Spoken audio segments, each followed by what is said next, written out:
La franc-maçonnerie, quoi qu'en disent ses membres, c'est une forme moderne des religions antiques à mystère, c'est-à-dire à initiation. C'est une gnose dont les adeptes sont censés recevoir la connaissance. À partir du moment où ils ont reçu la connaissance, ils sont initiés. Mais ce qu'il faut savoir, c'est que cette gnose a inséparablement lié à sa théologie secrète un plan de société. C'est à ce titre qu'elle devrait intéresser tous les citoyens, soucieux de défendre leur liberté.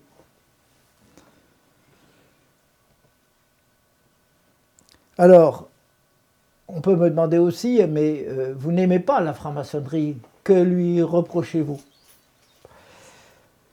D'abord, je ferai une distinction entre les francs-maçons et la franc-maçonnerie.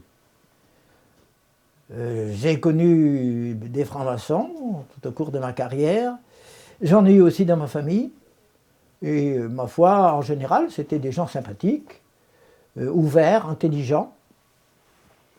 Et donc je ne les associe pas à ma désapprobation du système auquel ils appartiennent. Maintenant, ce que je reproche à la franc-maçonnerie, c'est deux choses essentiellement. D'abord, de cacher sa théologie, ses croyances. L'Église catholique ou les églises protestantes, on sait à quoi elles croient. Il suffit d'aller prendre leur catéchisme. Mais la franc-maçonnerie, elle cache son Dieu. Et ça, c'est inquiétant. Et deuxièmement, comme je le disais tout à l'heure, ce que je lui reproche aussi, c'est d'avoir un projet de société qui nous concerne tous. Et je lui reproche d'essayer de faire entrer graduellement dans les faits ce projet de société à l'insu des citoyens, en agissant par le biais des hommes politiques. Pour ma part, c'est inacceptable, parce que nous sommes, paraît-il, dans une démocratie laïque, dans une république laïque. Que dirait-on si on découvrait qu'une partie importante des députés va chercher ses consignes de vote dans des chapelles catholiques? On crierait au cléricalisme. Quelle est la différence avec le fait qu'un certain nombre de députés que nous avons élus vont chercher leurs consignes de vote dans des temples? Personnellement, je ne la vois pas. Ça revient à dire que notre République, soi-disant laïque, est un État sacral. Et cela est inacceptable. Pour en revenir à son projet de société, mes recherches sur ses composantes, les composantes de la franc-maçonnerie, parce qu'il y a plusieurs composantes que j'étudie dans mon prochain livre sur les origines occultistes. Mes recherches donc sur ces composantes, notamment la Rose-Croix, la Kabbale et le néoplatonisme, montrent clairement qu'elle a pour objectif la mise en place d'une société à l'échelle de la planète, d'une société totalitaire, parfaitement décrite par le kabbaliste Campanella au XVIIe siècle dans la Cité du Soleil. C'est une cité communiste où l'on pratique l'euthanasie, l'eugénisme et où la famille n'existe plus. Pour moi, c'est inacceptable. Ne me dites pas que graduellement, on n'est pas en train de mettre en place une société de ce type. Vous savez fort bien de quoi il retourne. Donc, pour cette raison, parce que je veux défendre la liberté et les libertés, je suis contre la franc-maçonnerie. qui cache son projet derrière des idéologies. Mais les idéologies servent à manipuler les foules, mais elles sont extrêmement dangereuses parce que l'on cache toujours le but ultime de la manœuvre. Le but ultime de la manœuvre, je le répète, c'est un État totalitaire globalisé, dans lequel, du reste, on ne parlera qu'une seule langue. Tous les héritages nationaux seront éliminés. Cela a déjà commencé dans l'enseignement. Dans mon université, par exemple, depuis l'année dernière, à Rennes 2, on n'enseigne plus le latin ni le grec. Et les étudiants étudient de moins en moins des disciplines techniques telles que la philologie française, qui leur permet d'étudier dans l'original les textes du Moyen-Âge. Mais cela fait partie d'une campagne d'ensemble qui s'étend sur plusieurs siècles. Encore une fois, l'élimination du breton est un exemple de ce qui attend le reste des autres langues, notamment le français au profit de l'anglais. Attendez encore 50 ans et le français ne sera plus connu que de quelques obstinés comme ceux qui aujourd'hui, et ceux dont je suis d'ailleurs, qui défendent la langue bretonne. Excusez-moi. Donc voilà ce que j'avais à vous dire sur ce point. En quoi est-ce qu'une société mondialisée ne ferait pas le bonheur finalement de l'individu? Mais parce que la description qui en est donnée dans les textes de la Kabbale est effrayante, à mon avis, à moins que ça vous plaise. Hein? Les enfants sont en commun, les femmes sont en commun. Lorsque vous êtes vieux et que vous ne servez plus à rien à la société, à la marche de l'économie, eh bien on vous aide à disparaître. Pour moi, c'est inacceptable. C'est l'euthanasie. Encore une fois, relisez Le meilleur des mondes d'Aldous Huxley. C'est ce qui nous attend. Nous allons vers là. Seulement, nous y allons progressivement. Sauf que de temps en temps, il y a, pour accélérer le processus, on a recours, je dis les initiés, les hauts initiés, je ne parle pas des maçons de base, on a recours à une guerre mondiale. Lisez par exemple ce qui est dit dans mon ouvrage Fils de la veuve sur l'attentat de Sarajevo en 1914. J'y reproduis les déclarations des terroristes. Ils disent clairement qu'ils avaient été mandatés par des organisations maçonniques. Alors, si aimer l'humanité, comme le prétend la franc-maçonnerie, consiste à déclencher une boucherie comme la Première Guerre mondiale, eh bien, on a de quoi se méfier.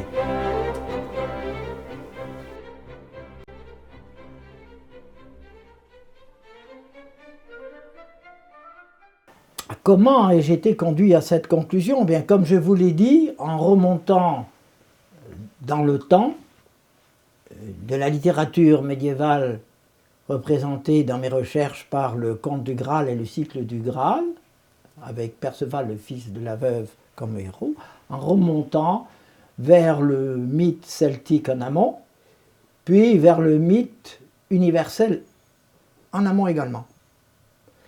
Et en portant mes recherches sur ce mythe universel, j'ai découvert qu'il y avait 3 variantes. La première variante, le héros, le fils de la veuve, est seul, c'est un fils unique. En deuxième variante, il a un frère jumeau. Dans la troisième variante, il est le troisième de 3 frères.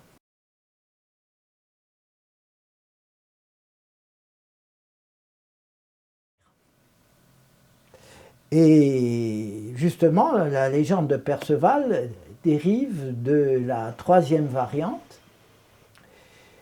Et j'ai découvert que finalement, Perceval est la transposition romanesque du dieu celtique représenté en Irlande par Lugh, que l'on retrouve ici d'ailleurs en Gaule, dans le nom de Lyon, Lugdunum, la ville de Lug, Lug le lumineux. Lug, eh bien, a eu son père assassiné par le géant Balor. Et donc, ses trois frères, ses deux frères ont été noyés, et lui échappe à la noyade, et finalement, il découvre l'identité du meurtrier, et il le tue. Et il le tue en lui enfonçant dans l'œil une barre de fer chauffée au rouge, de même que Perceval tue le chevalier rouge d'un coup de javelot à l'œil. Donc nous avons là la transposition romanesque d'un mythe.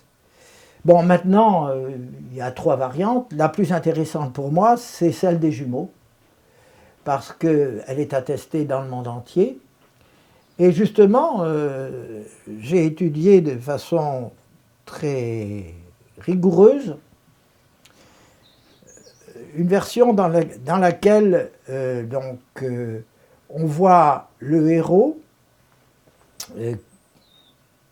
qui appartient à une tribu en Amérique du Nord, c'est dans le folklore des Navajos.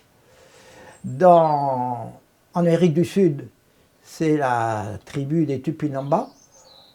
On voit le héros qui est le demi-frère d'un mortel. Ils ont la même mère, mais son père à lui est un dieu. Et ce dieu, on ne sait pas où il est dans un autre monde, mais on l'appelle le porteur du soleil. Et donc, ces deux demi-frères sont dans une tribu qui est pratiquement anéantie par un géant, Yeitso, le monstre Yeitso, qui ne se contente pas d'exterminer la tribu, mais qui en plus détourne les eaux. Lorsqu'ils atteignent l'âge de porter les armes, ils demandent comment ils pourraient venger ce crime. On leur dit, il y a une solution, il faut aller voir votre père, le dieu porteur du soleil qui est dans l'autre monde. Ils partent donc en voyage et ils arrivent devant deux rochers qui se heurtent et qui se séparent. On ne peut passer entre ces deux rochers. En termes de mythologie, ça s'appelle les simples gades, les rochers qui se heurtent. On peut passer entre ces deux rochers sans être broyé. Sauf que le fils du dieu sait qu'il peut passer impunément. Alors il dit à son frère le mortel, eh bien, va le premier, et moi, je te ressusciterai. Le premier passe, il est broyé, son frère le ressuscite, et tous les deux se présentent devant le porteur du soleil, qui habite un palais de lumière, et il révèle au porteur du soleil ce qui s'est passé. Et il lui demande de l'aider à punir le monstre. Le géant leur donne ses armes, des armes de lumière. Ils reviennent dans le monde des mortels, ils vont affronter le géant, ils le tuent, et aussitôt, les eaux se remettent à couler, et la tribu retrouve l'entourage paradisiaque qui était le sien au point de départ. Eh bien, nous avons là une version très claire, initiatique, et que je peux interpréter en partant du symbolisme que j'ai mis en relief dans l'étude du mythe de Prométhée, le dieu puni pour avoir apporté aux hommes la lumière. C'est extrêmement simple. Le porteur du soleil, pour les initiés de cette religion amérindienne, c'est le dieu civilisateur, puisque pour les initiés, il y a deux dieux, un dieu civilisateur, ami des hommes, et un tyran.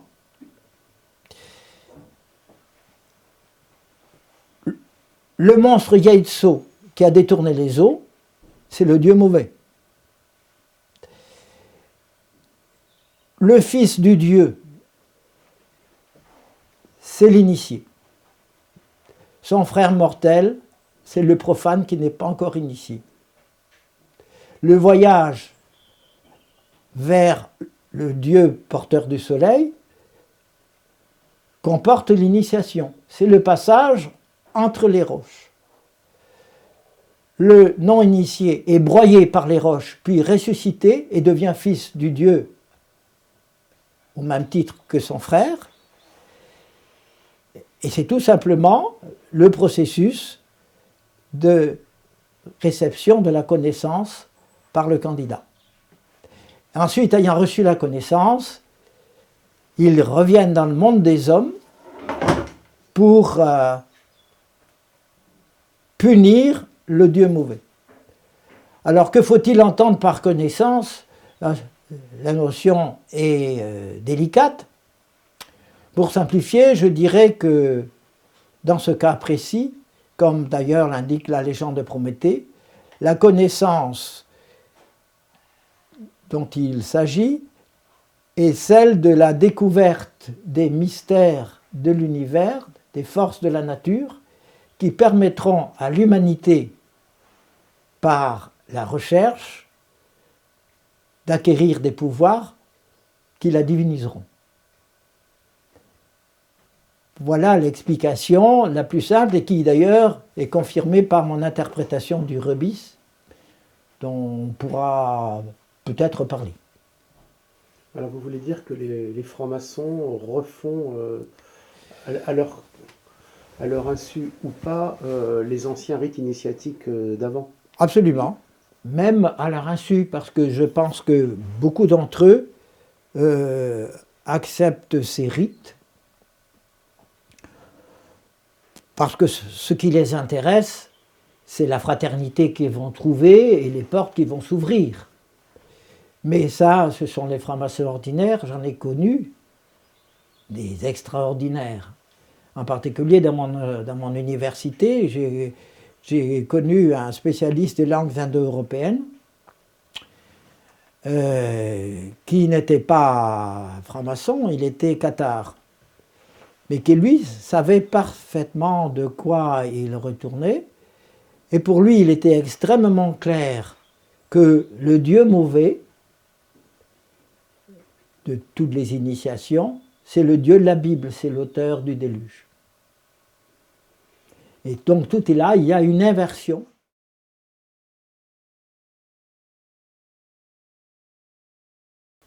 Totale.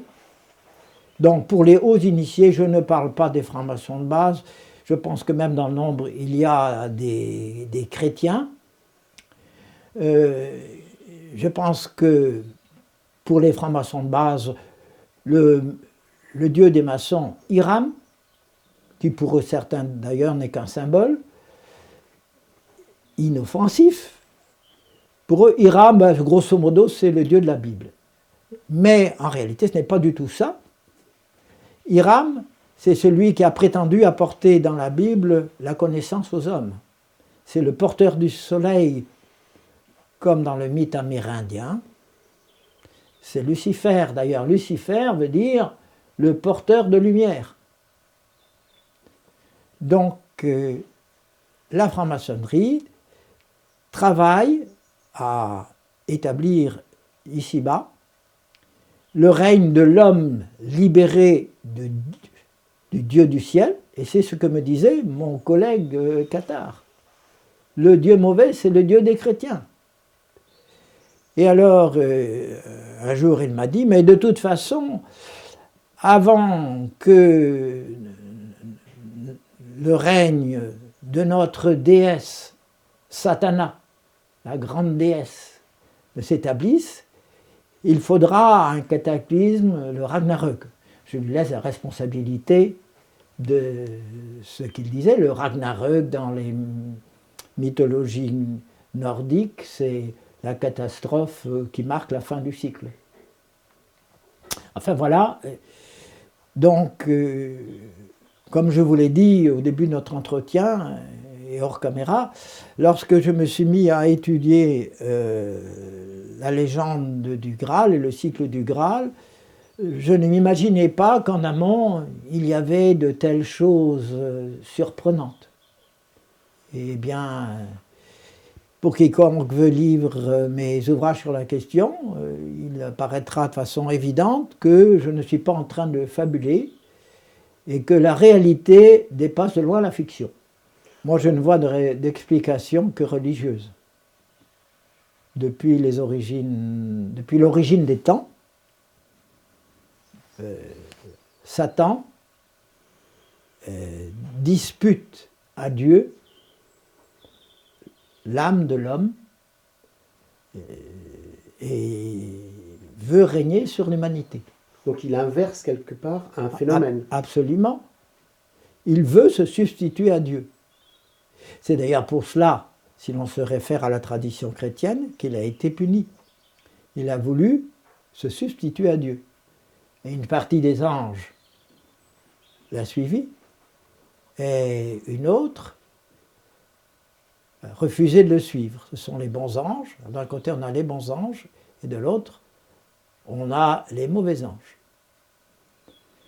qui pour moi sont les fameux maîtres inconnus de la franc-maçonnerie. Alors pour terminer cet entretien, je voudrais vous parler de recherches auxquelles je me livre en ce moment et qui en sont à l'état d'ébauche. J'essaie de répondre à la question suivante. Peut-on connaître dans ces grandes lignes l'avenir qui attend l'humanité? C'est une grave question. Réponse superficielle, non. Ce n'est pas possible. Autant lire dans le noir de café. Mais je ne suis pas de cet avis. Je pense qu'on peut connaître dans ces grandes lignes l'avenir de l'humanité, d'abord en tenant compte du passé. Parce que la nature humaine ne changeant pas, on peut s'attendre à ce que des événements qui se sont produits déjà dans le passé se reproduisent, non pas exactement, mais à peu près dans les mêmes lignes à l'avenir. Et ça, c'est donc une première source d'information. Deuxième source d'information, si l'on connaît le projet des sociétés secrètes sur l'humanité, on peut avoir une autre idée de ce qui nous est réservé, même si on peut supposer que ces vues ne se réalisent pas à la lettre. Troisième type d'information, on peut aussi s'inspirer des données de la tradition chrétienne, c'est-à-dire les Écritures proprement dites et la tradition. Depuis les pères de l'Église jusqu'à aujourd'hui, on peut voir ce que les théologiens ont écrit. Alors à ce sujet, je voudrais parler brièvement de deux ouvrages qui me passionnent en ce moment. Le premier, certainement très connu, c'est Aldous Huxley, Le meilleur des mondes, qui décrit une civilisation purement rationnelle et scientifique. Le deuxième, moins connu, c'est Le maître de la Terre, ou La crise des derniers temps, de Robert Hugh Benson, qui était un prêtre anglican passé au catholicisme en 1903 et qui, en 1905, composa ce roman d'anticipation. Ce roman de Benson est intéressant parce que, au procédé utilisé par Aldous Huxley, à savoir les leçons de l'histoire, il ajoute les données de la révélation. Et comme un siècle nous sépare de la composition du roman, le fait que les événements qu'il annonçait se sont produits dans leurs grandes lignes est extrêmement intéressant. Cela prouve que la tradition chrétienne n'est pas à prendre à la légère. Alors je rappelle brièvement ce qu'est le roman de Aldous Huxley, Le meilleur des mondes. Donc, il décrit une société postmoderne où tout est rationnel. Les nations ont disparu, donc il n'y a plus de patrie. Il y a un gouvernement mondial avec de grands administrateurs régionaux. Tous les problèmes, en principe, ont été réglés, puisque c'est un État mondial, il n'y a plus de guerre. Puisque tout est rationalisé, il n'y a plus de chômage. Et les citoyens sont heureux. Tout a été conçu pour que le plaisir soit à la base de tout.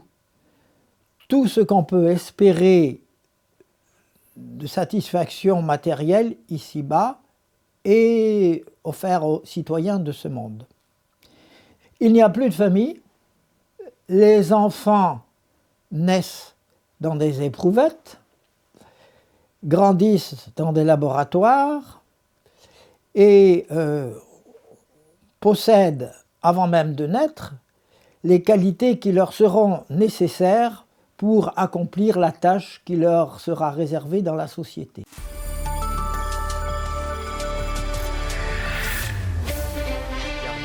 Un bébé, 3 par an. La Grande-Bretagne devient le premier pays à légaliser cette technique de fécondation in vitro.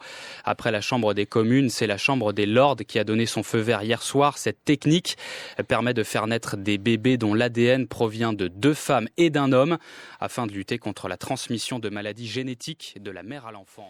Donc, tout est parfait en principe de ce côté-là. Pour qu'il n'y ait pas de problème non plus, pas de frustration, c'est vrai qu'il n'y a plus de liberté dans cet État, mais enfin, les gens n'ont pas le sentiment qu'il n'y a pas de liberté, puisque depuis leur plus jeune âge, on leur fait entendre pendant leur sommeil, par hypnopédie, les principes qui devront les guider dans la vie. On leur inculque les préjugés et la morale qui devra être la leur. Donc tout est parfait de ce côté-là. Comme si cela ne suffisait pas, on les initie au plaisir sexuel dès 2 ou 3 ans. Et donc cela continue jusqu'à la mort. La mort qui d'ailleurs survient à 60 ans environ, en pleine jeunesse, parce qu'on s'arrange pour que les hommes restent jeunes jusqu'à cet âge-là, et puis au dernier moment, quand ça risque de ne plus aller, eh bien on les met dans des hôpitaux où ils connaissent une mort douce, tranquille et joyeuse.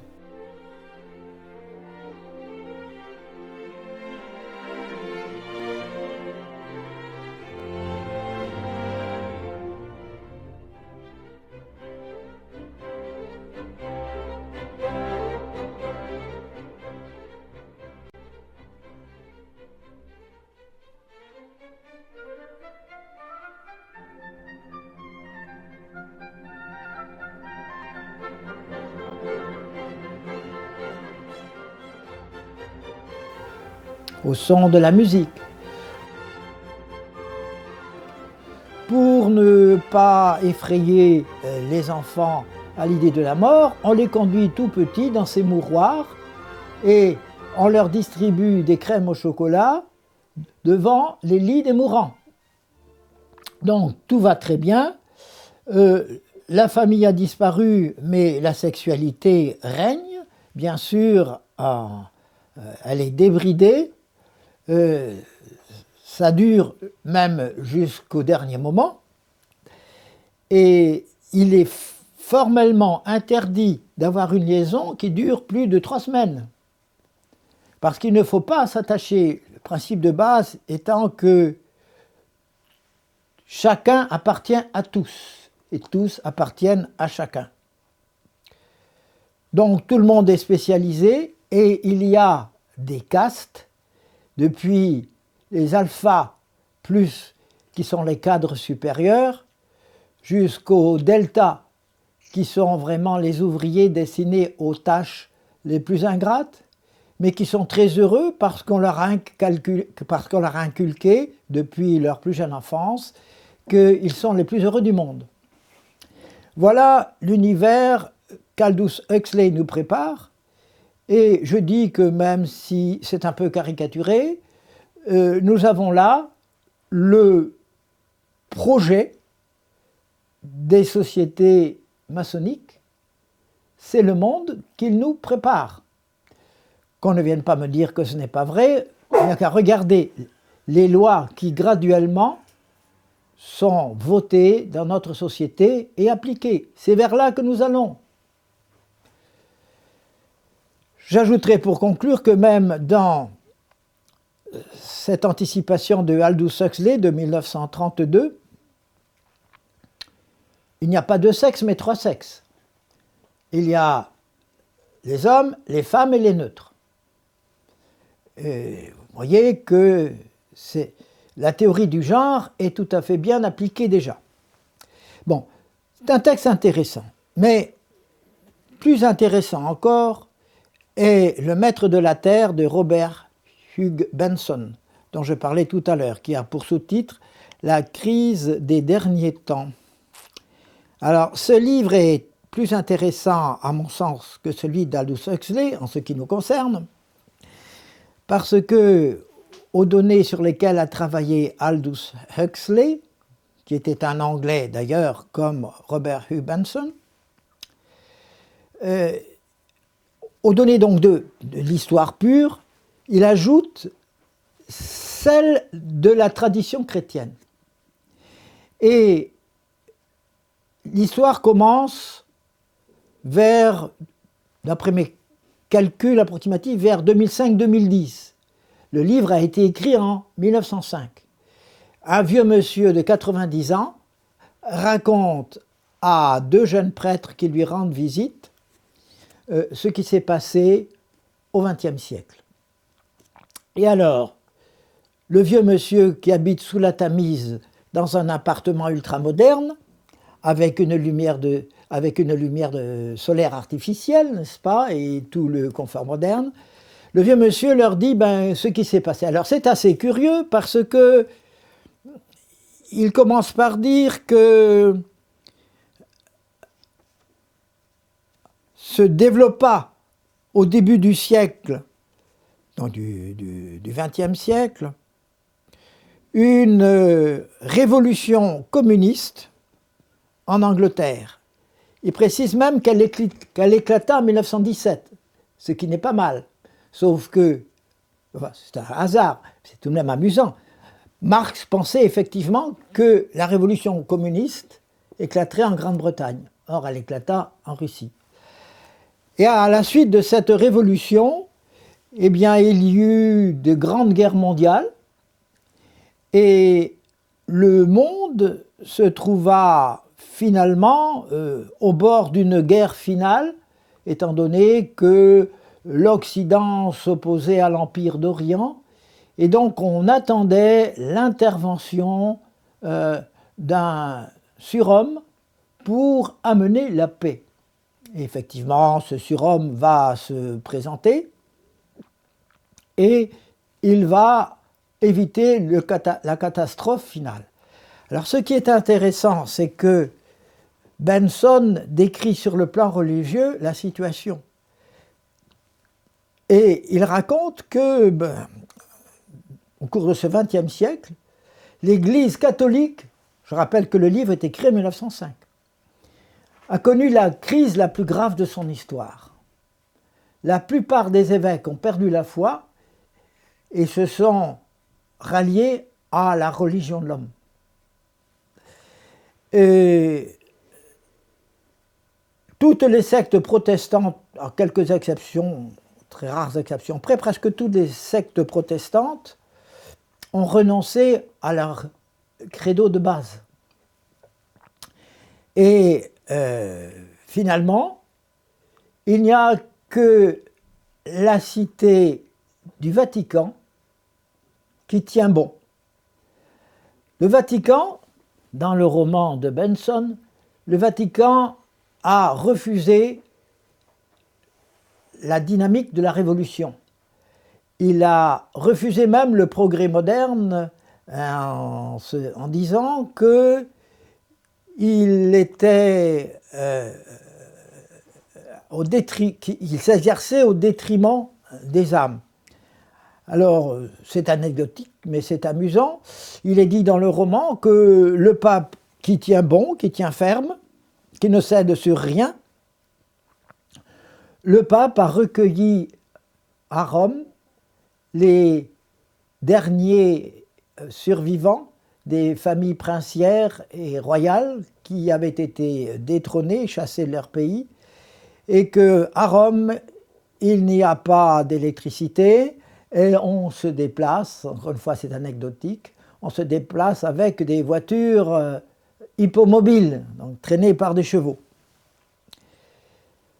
Et tout de même au Vatican, apparemment, il y a le téléphone.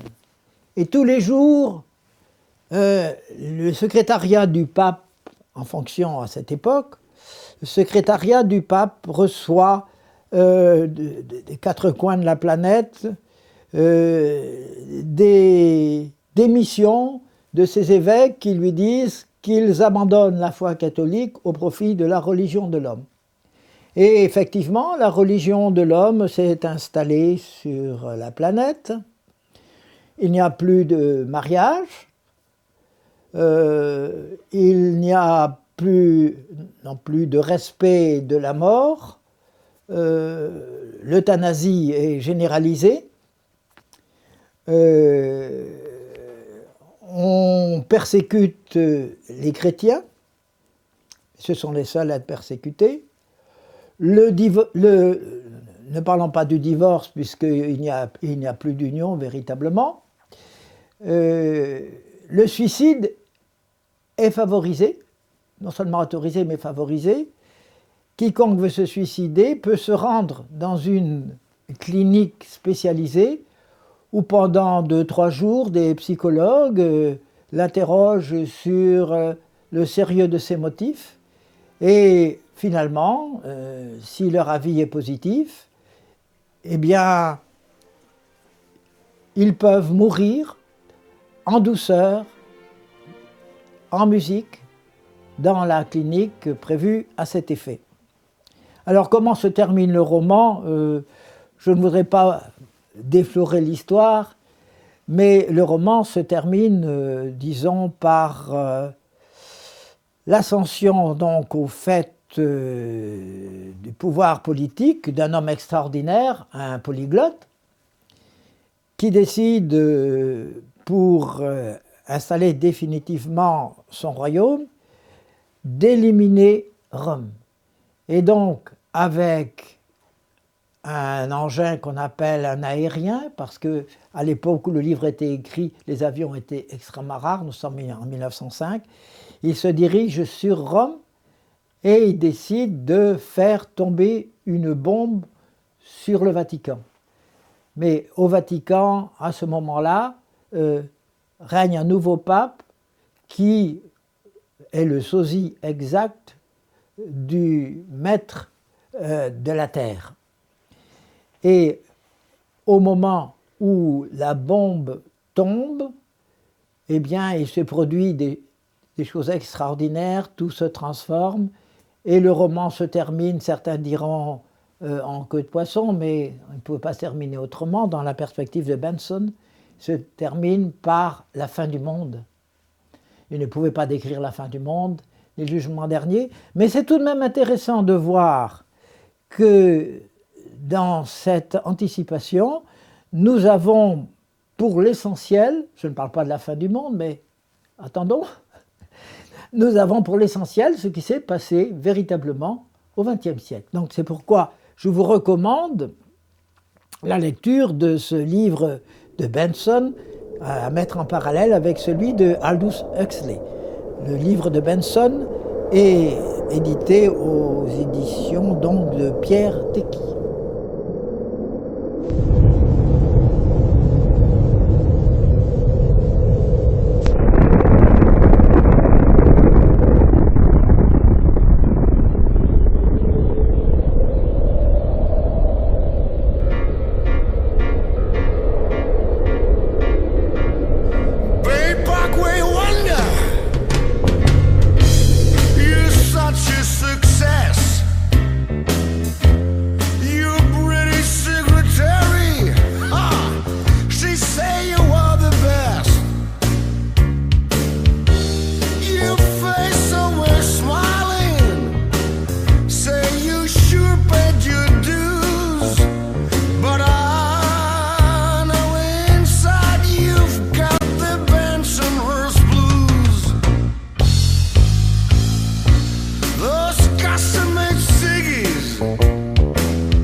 bébé, 3 par an, la Grande-Bretagne devient le premier pays à légaliser cette technique de fécondation in vitro.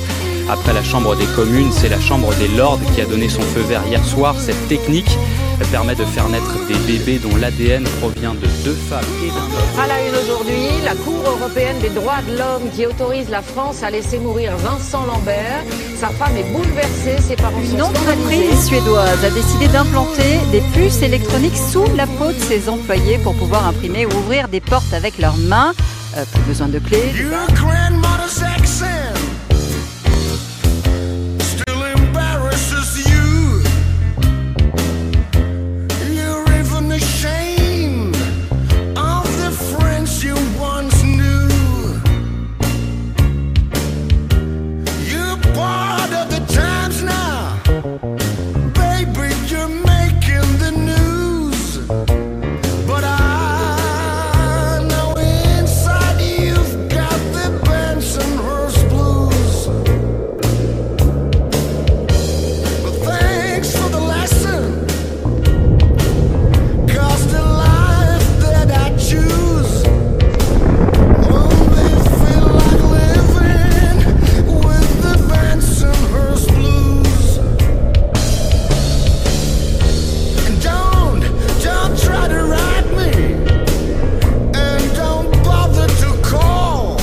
Merry Christmas, you all.